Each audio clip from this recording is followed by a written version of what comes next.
वैशाली लक्ष्मण भुसारे आहे. मी आता 7वीमध्ये शिकते. माझ्या शाळेचे नाव जिल्हा परिषद प्रशाला वडगाव सिद्धेश्वर. मी आज तुम्हाला दीड शहाणा पुस्तक हे वाचून दाखवणार आहे. याचे लेखक आबासाहेब गावटे आहेत. यातील मी तुम्हाला देवाचं शेत ही गोष्ट वाचून दाखवणार आहे. धोंडीबा नावाचा एक शेतकरी होता. त्याची 8-10 एकर शेती होती. शेतात सुंदर बांधावर विहीर होती. तिला भरपूर पाणी होते. शेताच्या बांधावर धोंडीबाने आंब्याची, पेरूची, जांभळाची, सीताफळाची अशी झाडं लावली होती. चाफा, मोगरा, पारिजात अशी फुलांची झाडे लावली होती. शिवाय बोर, बाबूळ, कडुलिंब, पिंपळ अशी मोठी वृक्षही होती. धोंडीबाईच्या शेतात वनदेवताच अवतरली की काय असं वाटत होतं. धोंडीबानं आपल्या शेतात गुरांसाठी गोठा तयार केला होता. त्यात गायी होत्या, बैल होती, छोटी मोठी वासरही होती. हाच त्याचा परिवार शेतात असल्यामुळे तो शेतातच राहायचा. तो आपल्या गायी गुरांची खूप काळजी घ्यायचा. त्यांना वेळेवर वैरण पाणी करायचा. ही जनावरं नाही तर माझी मुकी लेकरं आहेत असं तो नेहमी म्हणायचा. त्यानं एक कुत्राही पाळला होता. त्याचं नाव ठेवलं होतं मोत्या. शिवाय एक मांजरही होते. लाडानं तो तिला बबी असं म्हणायचा. झाडे, वेली, पशु पक्षी यांच्या सहवासात तो अगदी आनंदाने राहत होता. सुभद्रा ही त्याची बायको. मोठी सुलक्षणी होती. ती प्रेमळ होती, सुस्वभावी होती. खूप कष्ट करायची. घरचं शेतातलं सगळं काम ती करायची. सकाळी लवकर उठायची. सडा सावरणं, स्वयंपाक, धुणं-भांडी सारं करायची. नंतर भाकरी घेऊन ती शेतात जायची. दोघे मिळून जेवण करायची. मग पुन्हा कामाला लागायची. सुभद्रा दिवसभर धोंडीबाच्या शेतात खांद्याला खांदा लावून काम करायची. दिवस मावळाच्या वेळी ती घराकडे निघायची. पहाटे लवकर उठून धोंडीबा शेणं घालवट करायचा. गुरांना वैरण टाकायचा. गायीच्या धारा काढायच्या.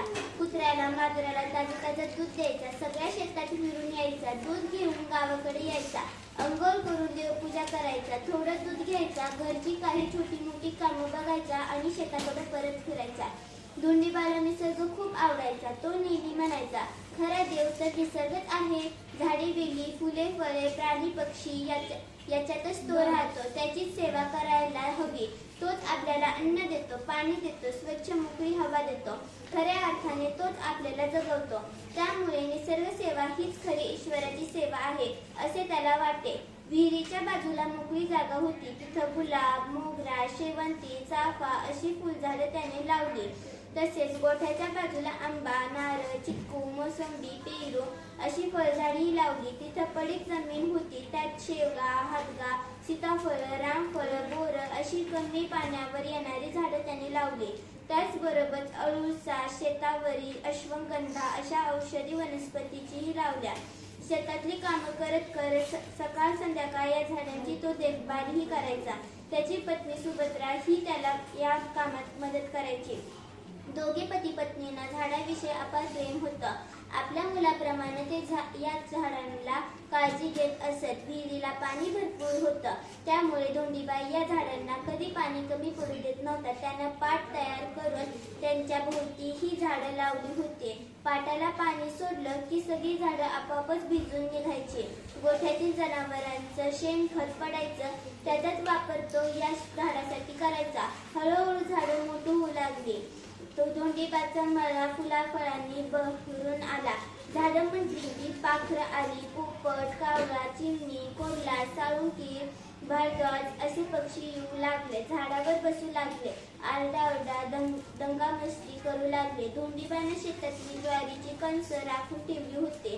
ती ओळीनं झाडाला बांधली. बाजरीचीही काही कणसं झाडाला लटकवली. मग काय पाखरांची मज्जाच मज्जा. विहिरी शेजारीच त्यानं मोठा हौद बांधला होता.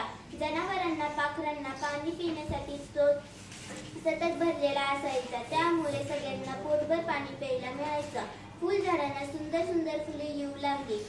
त्याचा सुगंध सगळीकडे दरवळू लागला. फुलपाखरं फुलांभोवती घिरट्या घालू लागली. भुंगे गुणगुणू लागले. मधमाशा या फुलांवरून त्या फुलावरून बसू लागल्या. सगळं वातावरणाचं अगदी आनंदानं भरून गेलं. धोंडीबाच्या शेतात असा पशुपक्ष्यांचा मेळा जमू लागला. आपल्या शेतात नंदन झालेलं पाहून दोघे पती पत्नींना खूप आनंद झाला. आपल्या शेतात प्रत्यक्ष परमेश्वरच निसर्गाच्या रूपानं राहण्यास आला आहे असे त्याला वाटे. आपल्या शेतातली फळे, धान्य, भाजीपाला धोंडीबा सगळ्यांना खायला द्यायचा. देवाच्या नंतर सगळ्यांना सांभाळणारा शेतकरी असतो असं तो म्हणत असे. त्याची पत्नी सुभद्रा आणि तो दोघेही खूप मोठ्या मनाचे होते. त्यामुळं पशुपक्ष्यांपासून मुलांपर्यंत ते सगळ्यांना आवडायचे. एकदा एक साधू तीर्थयात्रेसाठी निघाले होते. जाता जाता त्यांना तहान लागली. पाणी पिण्यासाठी ते धोंडीबाच्या मळ्यात आले. विहिरीवरचं गार पाणी प्यायले. थोडा वेळ झाडाच्या सावलीला विश्रांती घेण्यासाठी थांबले. धोंडीबानं मोठ्या आस्थेनं त्यांची विचारपूस केली. त्यांना जेवू घातला. त्यांना मळ्यातील गोड गोड फळं खायला दिले. साधूंना खूप आनंद झाला. त्यांनी सर्वत्र फिरून धोंडीबाचा मळा पाहिला. त्यांना दोघे पती पत्नीचं खूप कौतुक वाटलं. ते आनंदानं म्हणाले, धोंडीबा, प्रत्यक्ष परमेश्वरच तुझ्या मळ्यात वास्तव्यास आहे. हे शेत खऱ्या अर्थानं देवाचं शेत आहे. मी आजवर कित्येक तीर्थयात्रा केल्या, मोठी देवस्थान केली, पण मला कुठेही देव भेटला नाही. आज देवाची आणि माझी प्रत्यक्ष भेट झाली ती तुझ्या रूपानं. मला खूप आनंद झाला आहे. स्वतःसाठी जगणारे खूप माणसे या जगात आहेत, पण दुसऱ्यासाठी जगणारे खूप दुर्मिळ आहेत. खरा देव निसर्ग आहे. आपण त्याचीच सेवा करायला हवी. तोच खरा या जगाचा पोशिंदा आहे. धोंडीबा, तो आज माझे डोळे उघडले. मी आयुष्यभर तीर्थयात्रा करतो आहे, पण माझ्या हाती काही लागलं नाही. 2 वेळेच्या जेवणाला मी महाग आहे. तेच आयुष्य मी तुझ्यासारखं घालवलं असतं तर निदान पोटाला पोटभर भाकरी तरी मिळाली असती. काय आहे माझ्याजवळ आज? घरदार नाही, बायको नाही, मुलं नाहीत, काहीही नाही. अंगावरचे कपडे सुद्धा दुसऱ्यांनी दिलेले आहेत. मी खूप ग्रंथ वाचले, पोथ्या पुराण वाचली, देवस्थान केली. आयुष्यभर नुसतं भटकतच राहिलो. मागं वळून बघितलं तर काय बाकी आहे? शून्य ना. आता मी ठरवलंय इथंच राहायचं, निसर्गाची सेवा करायची. हेच मोठं